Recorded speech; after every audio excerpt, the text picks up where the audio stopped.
Hip-hop has been getting a little bit more interesting recently, man. I guess you could say tensions is definitely rising. For anyone who hasn't been following the recent Drake versus Kendrick Lamar, Future, Metro Boomin debacle, I'm gonna give the absolute quickest rundown of it that I can right now to catch everybody up to speed who might not be familiar with the situation. Don't put no coughing out of your mouth. I'm way too paranoid for a threat. Hey, let's get it, bro. So there's been supposed tensions between Drake and Kendrick Lamar for a long time, but here I'm just covering the most significant events of the past month. Not like a full breakdown, just a quick recap. It all kicked off with Kendrick's verse on Like That from Future and Metro Boomin's first collab album together, We Don't Trust You. Here he threw shots at Drake and J. Cole, making specific reference to their track together First Person Shooter and the idea of the big three in hip-hop. Future also had some diss lines towards Drake on the album. J. Cole responded to Kendrick first with the not so great 7-minute drill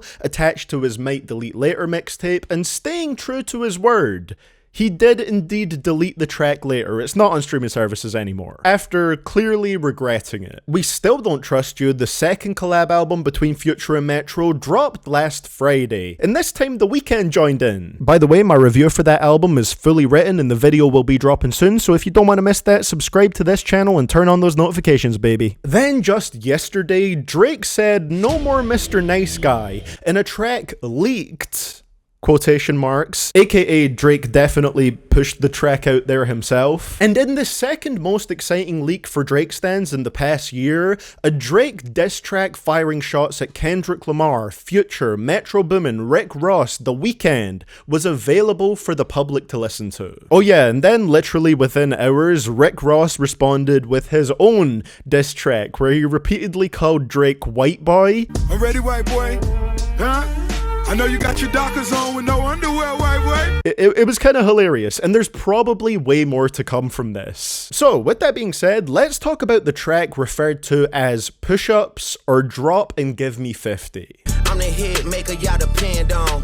Backstage in my city, it was friend zone. Right off the bat, as someone who is more of a fan of Kendrick and doesn't like a lot of modern Drake music for the most part, this is actually pretty good. I saw a lot of people on social media saying that this diss track is just Drake calling Kendrick short, saying he has small feet, and while that is in some of the lines, there is way more to it than that, man. Each line means something, and plenty of them are directly responding to diss lines that Future or Kendrick Lamar have sent Drake's way. The biggest example and one of the sharpest lines on here is, "What's a prince to a king? He's a son." That line is Drake responding to Kendrick saying Prince outlived Mike Jack on Like That, which is basically Kendrick saying that he'll outlive Drake in one way or another. As Kendrick has previously referred to himself as Prince, and Drake has made comparisons between himself and Michael Jackson. And then Michael Jackson's nickname was the King of Pop, so Drake is basically saying on Push-Ups that Kendrick is below him in a clever way. And to add an extra layer, Michael Jackson also has a son actually named Prince. When you can talk about one individual line for this long, I'd consider it to be well written, concise, straight to the point, and pretty clever. Push-Ups also starts with Drake directly clapping back at these Future lines from We Don't Trust You. You a nigga #1 fan, dog. Sneak this and I don't understand, dog. Drake responded with,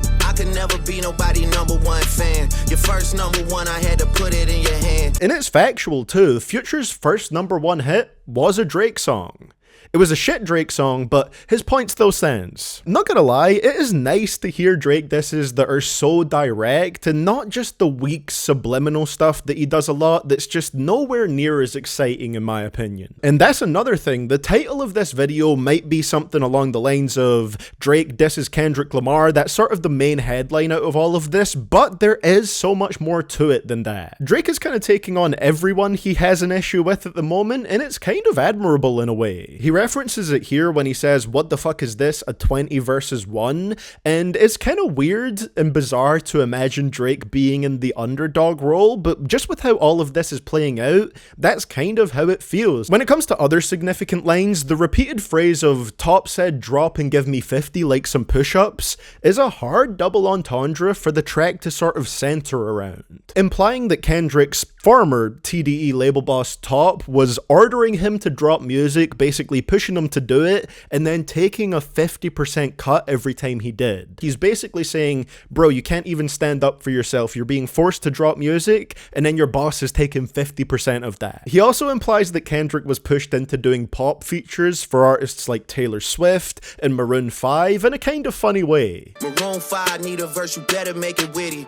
Then we need a verse for the Swifties. Top say drop, you better drop and give them 50. I don't know if Drake is the one to be making this point, but it is funny enough. Also, Metro shut your hoe ass up and make some drums is uncalled for in a way, but undeniably hilarious. Get more love in the city that you from, nigga. Metro, shut your whole ass up and make some drums, nigga. Have some respect for producers though. They're the reason why a lot of artists are as big as they are. When it comes to the Rick Ross targeted lines, saying that every song he has on the charts is only there because of Drake is provably untrue.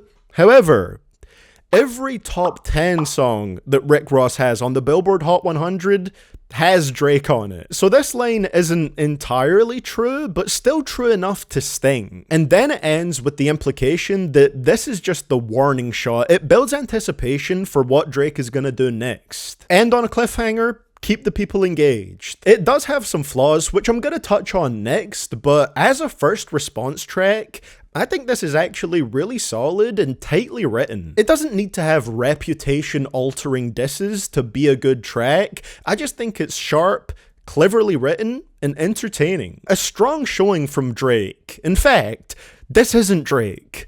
This is Drizzy, whatever that fucking means. Drizzy Chippendale probably got your bitch Chanel. I just got them done, boy, don't make me at the Chippendale. When it comes to what's not so great about this one to me, there isn't as much, but there's still a few things I'd like to touch on. For example, saying that Kendrick's last album bricked when it was still very successful is kind of a weak point. It wasn't as successful as his other albums maybe, but it didn't do embarrassingly bad or anything like that. I doubt Kendrick is sweating about Mr. Morale debuting at #1. It's also interesting to see Drake's mindset of the big three relates more to sales numbers than anything else, as he says that SZA, Travis Scott, and 21 Savage have surpassed Kendrick. In first week sales, if you only count Mr. Morale and count Her Loss as a 21 Savage album, sure. But have these three artists surpassed Kendrick in terms of artistic integrity and quality?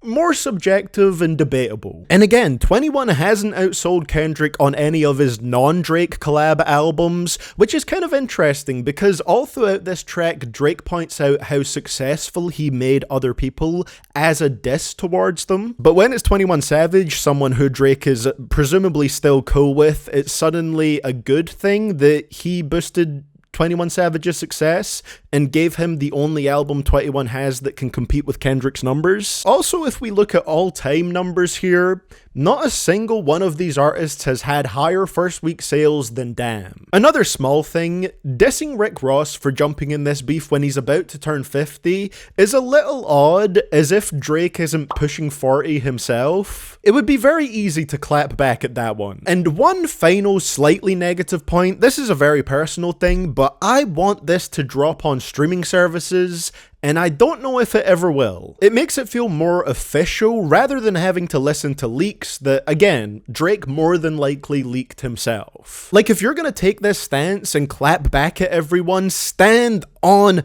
business and put it out there on streaming services for everyone to hear. Make it an official part of your catalog is what I'm saying. Like with every diss track, it has its strong points, it has a few of its weak points, but even with those few weak points that I've mentioned, I think this is a solid diss that actually makes Drake sound hungry again. We'll see what's about to happen next, okay? Okay? Okay? So, what's next? What's next? What's NXET? Who knows at this point? Rick Ross has already responded with his own track, and Drake has promised that this is just the beginning. I, for one, am just here for the chaos. Like I said, this is just the stuff that can make it extra exciting to discuss hip-hop, and makes my job of sitting here to talk about it very fun to do. So with that being said, that is going to be it for today's video. Thank you for watching, and let me know down in the comments what you think of Drake's diss track. In summary, I think when Nav gets involved, it's over for everybody. Also, much love to all my channel members and Patreon supporters over there, with a special shout out to I Am Regent, KWG13270, Lucas1123, and Not Vimpen.